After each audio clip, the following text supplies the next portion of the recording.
11,200 women and girls in Nigeria were victims of sexual assault between 2020 and 2023, according to the United Nations. A rapist rapes irrespective of the age or appearance. In our last episode, we mentioned that a rapist is usually a known person and not a stranger. It can be brothers, uncle, father, friend, imam, pastor, family friend, co-worker, or your neighbor. Yes, these are usually known people. Today we'll be discussing disabling the enablers of rape.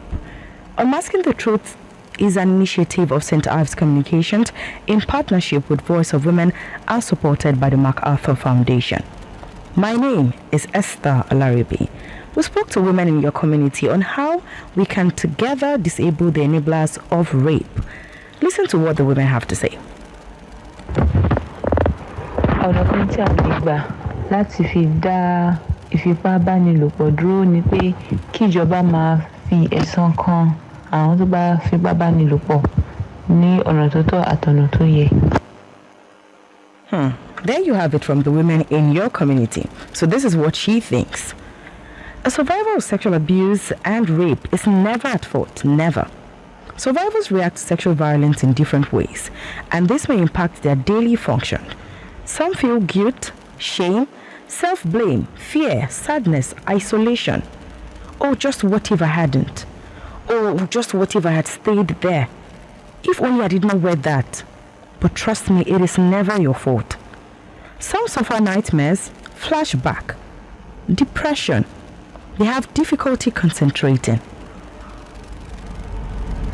Anger, confusion, low self-esteem, anxiety, name it. There is a whole lot that they actually go through. For you and I, we must remember that the perpetrator must be blamed and not the survivor. Our role together as a community is to condemn the perpetrator and make it difficult for a perpetrator to escape or to exonerate them from this crime that they have committed. On today's episode, we'll look at disabling the enablers of rape. My guest for today is Oyedotun Omotola, Program Facilitator at Precious Ruby's Empowerment Initiative. Hi, Oyedotun, how are you doing today? Thank you for joining us. Hi, thank you for joining us this evening. Oh, kindly unmute your mic. Thank you so much for having me here. All right, thank you very much for joining us. Yes. Very possible. How are you doing today? Okay, great. So we're talking about. Okay, that's very good. clearly. Thank you very much. So we're talking about disabling the enablers of rape in different ways in our community. Some comment unintentional, some action unintentional as well, but for some people might be intentional. We have continually allowed for perpetrators of sexual violence, rape against women and girls to continue to get away with it. Now, my question to you this evening, what are the guiding principles on providing safe and ethical care for survivors of sexual and gender-based violence? Thank you very much for that very important question. My view about it, there are lots of guiding principles to that questions. One which I consider very, very important is confidentiality, ensuring privacy of survivor and their information to protect them from further harms and stigma. We must learn how to be confidential about whatever we have listened to, their story, how they have come this far, what really happened, transpire, which is very, very important. We must know how to conceal their information that they have shared to us. It is not in any of our custody to share this information because it really matters to them. It's as these stories has led to them bleeding emotionally. So we have to be very confidential about it. Another one I see about it is informed consent. Obtaining explicit permission from the survivor before providing any care, any form of care or treatment to them. You don't just have to make decision for them. Let them be involved. Ask of their consent. Please, I want to go about this. What do you think about this? Okay, in bringing justice to the perpetrator, these are the ways, these are our guidelines, these are what we want to do.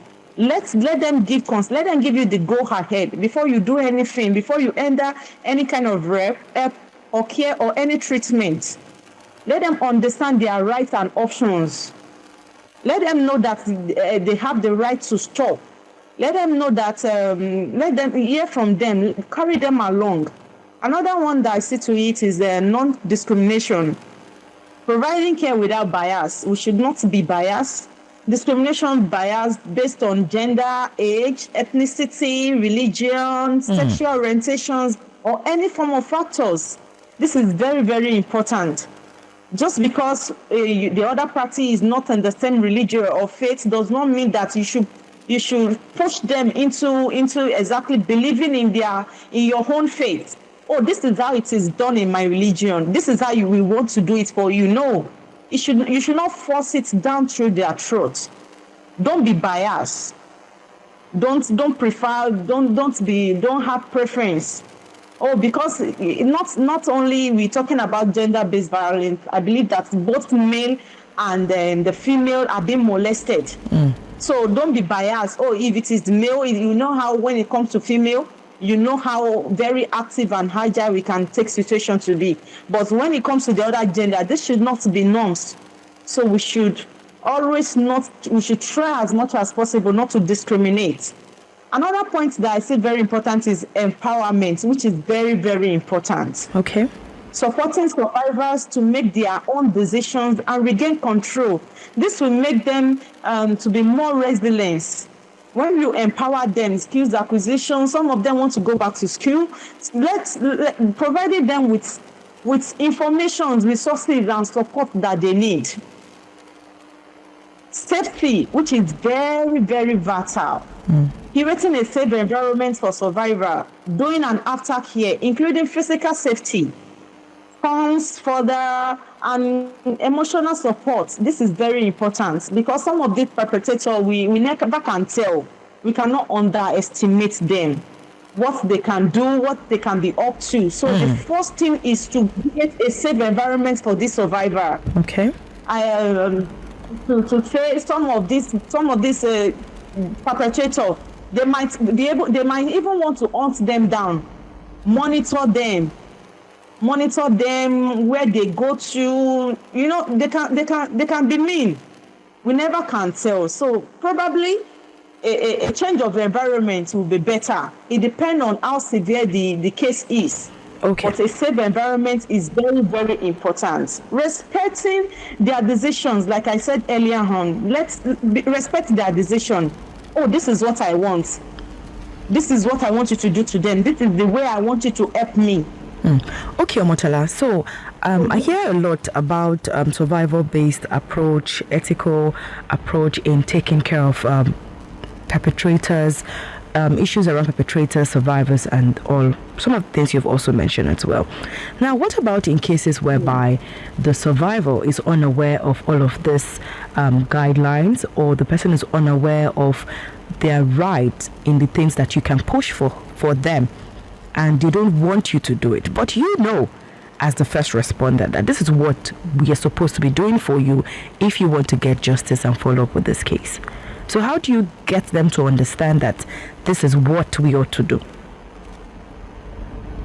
That is one of the major things that I think I mentioned this point earlier, that let them see, communicate to them in the lowest language they can ever understand. Sit them down. Let them know this is the right thing to do. If we don't stop them, not only for your own sake, but for other people's sake as well in the society. Oh, you decide not to do something, you decide to be quiet about the whole situation. But the cycle will definitely continue. So if you yourself don't take a prompt action on that, the perpetrator will continue. They will continue to revolve around their evil doings. You will not make them to understand that, okay, I understand your fear, your concern, but let them understand. Sit them down. Let them understand their rights. This is your right. This is the rightful thing to do. And the other case, okay, you give them instance, even what the perpetrator might be up to, give them solution to it. Okay, assuming this perpetrator is going this way, if he might decide to do this thing, this is what we are going to do. Provide solution even for the unseen trouble or the unanswered question that they might have. Okay. Provide answer for them. All right. Thank you very much for your comments right there. So you just have to be as open as possible, telling them why you want to do it, what is going to happen, what the end result is going to be, just so you're able to carry them along in everything. All right. Thank you very much. Unmasking the Truth on your radio station today is Disabling the Enablers of Rape. This program is an initiative of St. Ives Communications in partnership with Voice of Women and supported by the MacArthur Foundation. Safer environment can reduce the risk for abuse. Data shows that more than 80% of sexual abuse cases occur in isolated and on one-on-one situation. Now we want to go back to the street and get more comment from more women. If we want to stop people where they enable rape, we guys they show all these rapists extra shiggy. That is shiggy pro max. So if other people come see say the government, Nigerian government, no they support rapists, then go respect themselves too. You understand? Them too no go they support rapists. Well done. So what this is, as much as possible, want to shame and name the perpetrators of this different act. Now, coming to you, how can we ensure that we keep open communications with children, letting them know about sex education, boundaries?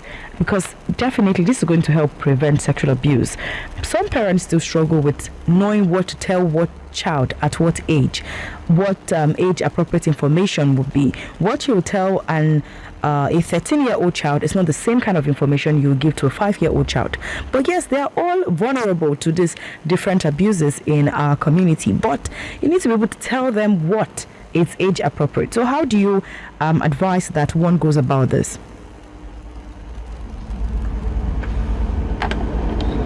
Hello, are you there?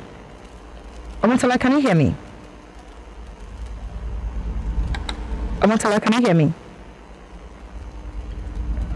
Oh, we'll try to reconnect with Omotala in a bit. Seems he's having some kind of technical challenge. I'm unable to hear you, Omotala. Oh, please don't mute your mic. Oh, we'll try to reconnect with Omotala in a bit. Yeah, so we're talking about open communication with children, talking about sex education, teaching them boundaries. I know that in some schools they get to make children sing certain songs that tells the child, oh, do not allow anybody touch this part of your body, do not allow anybody touch you on this side or anywhere else. Just raise an alarm if anybody tries to do that. And this is, for some schools who have been able to just stay up to tide and they're able to just let their children know. For some parents at home, I feel like a lot of parents struggle with letting their children know. And I just tell myself, like, there's no point why you're not telling this child what, because like they would always say, what you don't tell the child in the house, giving the child the right information, the child is going to learn from outside, from school, from friends, and the child would definitely get all of the wrong information. And it is just somehow they're going to see you in some kind of light that puts you away from them. And when they know about these things, you don't want to be in that position whereby you see your child carrying out all of these things and you cannot even caution them, because in the first place you didn't have that conversation with them. You were not there to let them know what exactly you needed to tell them. And this in itself is a challenge. It is a challenge that some parents are unable to talk to their children about it. The schools are doing amazing, but schools cannot do everything. They cannot. So parents also have to be able to keep up with the different information and trend ongoing as it is right now. So you're probably going to say, oh, I've been able to raise my child, I've been able to tell my child what my child needs to know and all of that. But you'll be shocked to know that there's some other child in that class whose parent haven't told anything. They're probably going to see a movie or see something and they want to play it out. And then there is your child, your innocent child who knows nothing, who this action probably will just be taken out on. And you'll be wondering how. And also, there are perpetrators everywhere. I mean, we already mentioned how close these perpetrators can be to us: brothers, colleagues, neighbors. And then there is you just walking around with an open mind. Oh, that's my neighbor. My child can stay with my neighbor. Oh, yes. Your child can actually stay with your neighbor. But what level of information have you armed your child with to let your child know that if for any reason this person tries to harass you, tries to touch you, you know to scream? How well have you done? Over the weekend, I was talking to a friend and she was telling me about how she will ship her children off, and I intentionally use the word ship.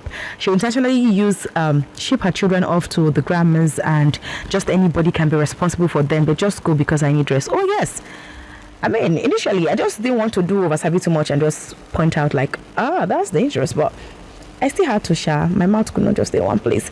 I still had to, and I was like, you do realize that sending your children off there and without anybody, like one particular person you're able to hold accountable for the children, you don't know it is wrong because anything can actually happen.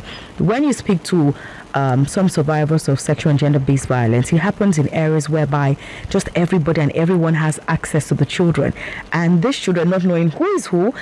Besides, you have like very people that you trust to an extent carrying out this criminal act on the children. So what do you want the children to go to? So it still comes back to you again to ensure that the children in your custody, children around you, your wards, that they are safe. Omotola, can you hear me? Omotola, are you there? Oh, so I think Omotola is still having issues. Yes? Can you hear me now? Yes, I can hear you. I'm with you. Thank you. So I was just talking about open conversations, open communication with children on sex education, teaching them about boundaries and how this can help prevent sexual abuse. Yes.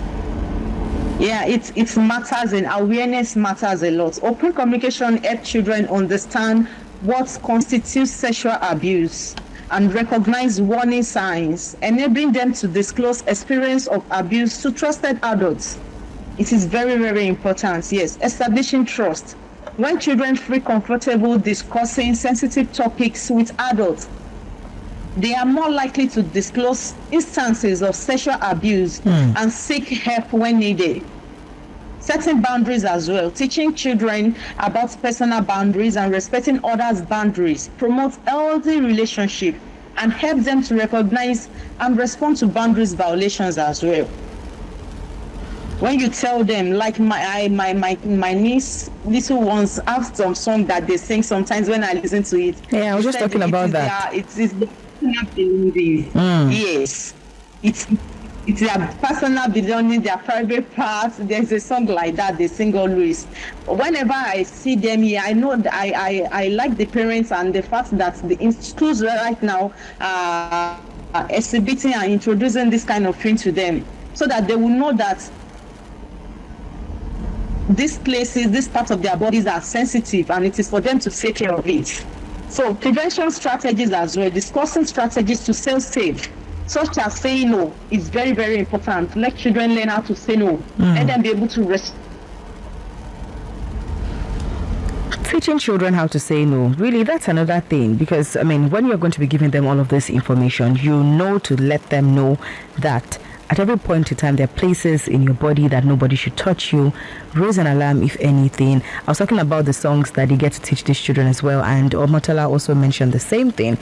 Schools are actually doing amazing, but we still need to do more in ensuring that we're able to prevent these abuses and also being able to shame the perpetrators of this different crime against women and girls in our society. Let's hear what more women have to say. Nígbà tá a bá ń sọ pa láti dẹ́kun ẹ̀wà ìfipábánilòpọ̀, èmi máa kọ́kọ́ sọ pé ẹnikẹ́ni tí ó bá ti jẹ́ pé wọ́n fipá bá lò pọ̀ kó máa try láti máa sọ̀rọ̀ síta, kó má pa á mọ́ra rárá, because ìwà ìfipábánilòpọ̀ kò ń ṣe nǹkan téèyàn lè máa fipá mọ́ra. So ẹnikẹ́ni tó bá jẹ́ pé ó ti fall victim rí, kó try láti sọ̀rọ̀ síta ká lè mọ ibi tá a ti máa help ẹ, because kíní ìgbà mi ó máa ń fa mental issues tó yẹ pé ẹlòmíì ó máa wà depressed and everything. So ẹni tó bá yẹ kó ti fall victim rí, kó try láti sọ̀rọ̀ so that àwọn èèyàn láyìíká ẹ̀ wọ́n á lè help ẹ. Of course, we do know that the aftermath of these different abuses, like I have to look at people that I know. There's some people, survivors, you can tell that this different things, that it presents themselves in people differently. The guilt, the shame, depression, what would I have done better? Or how did I play a role in this? Again, this is just to let you know that it is not your fault in any way, and this one is on the perpetrator, and that's why we must come together as a community. Ensure that you are shaming the perpetrator. There's nothing like bro code. There's nothing like you're trying to cover for anybody for what crime they have committed. If you know that somebody has committed a crime and you're trying to cover for them because they're your brothers or anything to you, just so you know that you're an accomplice as well. And when the hands of the law comes for that person, you too will be cutting off somewhere because you had the information and you did not share. You didn't go to where you ought to go to. That's why I, as much as possible, I tell the people around me that if for any reason you are able to avoid any kind of crime and you go ahead to commit it, you would actually be shocked with my stance. You would be shocked, just so you know. So you're telling this to people around you. In as much as parents, you're trying to let your children know not to be sexually abused, trying to give them all of these tips. Let them know as well that they cannot go out perpetrating any kind of such act on other people's children as well. So it has to be like a two-way thing. Do not do, and don't allow anyone do that to you as well. So parents, really, there's so much that we need to do as guardians. There's so much we need to do. Neighbors as well, looking out for the children in your neighborhood. There's so much that we need to do as well. Omotola, so how can we work together to disable these enablers of rape and violence against women and girls? Because there are people who would never allow people tell their stories without shutting them down and asking them if truly these things happen. I mean, we've seen it play out so many times. I think there are some ways we... Hello, Omotola, are you there? So I see Omotola is having network challenges. I mean, the network... together to address this okay, you're back on. Okay. Which is education and agriculture, including the roles of complicity and the normalization of violence, raise awareness about the harmful impacts of enabling behaviors on survivors and the communities. So we won't stop saying it. We won't just keep silent. We will not be silent. We'll keep on saying it. Education, educating everybody in the society and creating awareness.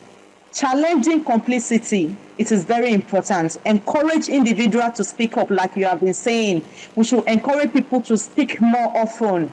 Intervene when they witness behaviors or attitude that can contribute to rape culture or enable violence against women out. All right. Thank you very much, really, because I mean, we cannot overemphasize the need for us to be able to allow people be able to speak their truth. When these issues, when they arise and somebody has something to say, let's just hear them out. If they're going to be further investigations done before we get to hand over to law enforcement agencies, yes, let's do it. But of course, with all of the guidelines that you've mentioned, we should keep supporting the survivors. Yeah, that's another thing. Them as much as we can. Because if you don't support them, they will not be willing to tell their stories. Encourage them. Definitely, Omotola. Thank you very, very much. Thank you for being on the program with me this evening. Thank you. Do have a wonderful evening. All right, there we have it. Talking openly is an important preventive method. Now, as much as possible, you want to talk about these issues, talk about it with the survivors, lending your voice, supporting them as it reduces the stigma. Have age-appropriate open conversations with children about their body part, like the songs we've spoken about, teaching children about boundaries, letting them know that they have the right to say no at every point in time, letting them know what is sexual abuse and at what point it presents itself and what they need to do. This way, you're teaching your children to have confidence to be able to face anybody, especially in the face of any kind of abuse, and let them know that it is okay to ask questions. It is okay to let you know when these things happen. Just create that kind of safe space that allows for any child or anybody around you to be able to have certain conversations with you. For an adult, you need to be able to create that atmosphere. You need to be able to set the tone for that communication, just so you know that people have some kind of trust in you and they can always come to talk to you about any form of abuse that they experience. Now, you've heard the women speak out their heart on what they think on disabling the enablers of rape in our society. And yes, you've also heard from my guest, Oyedo Tomotala, program facilitator at Precious Ruby's Empowerment Initiative in Lagos. So, this is just information out there, and you can just put in a little bit of more effort, find out what is tailored to your needs, your children, where you live, and just know how to address these issues. There is help everywhere if you choose to speak out, and that's just the right thing to do. And we urge you to speak out today, just in case you don't know who you're going to be saving or who is going to be drawing strength from what you're going to be saying. Unmasking the Truth is an initiative of St. Ives Communications in partnership with Voice of Women and supported by the MacArthur Foundation. An open communication with children on sex education would encourage them to speak up, report any suspicious behavior at any point in time. Now, what you would not do is to judge them, interrogate them, victimize them, or make them feel uncomfortable.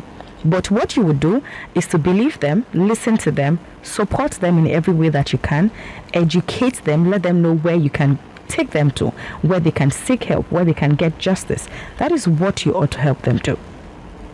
You need to help children understand the signs of grooming. A lot of young people these days do not understand when they are being groomed. But when someone else tells them about it, then they understand what grooming is. Yes, you see that uncle that wants to buy you nice stuff and always want to tell you how beautiful you look and everything. Yeah, some of those things are actually grooming and you don't know. Yes, you'd actually be shocked that maybe 2 years to come or years later, you're like, oh, so that was grooming right there. Yes, you probably didn't know. So encourage children to assert their boundaries, empower them to say no to anything that makes them uncomfortable. Let them trust you enough to be able to come to you at every point in time. Now, if you have a story on how corruption and lack of accountability affects women in your community that you'd like us to talk about, do send us a text or a WhatsApp message on 070-317-56537. Unmasking the Truth from the Gender Lens is an initiative of St. Ives Communications in partnership with Voice of Women and supported by the MacArthur Foundation.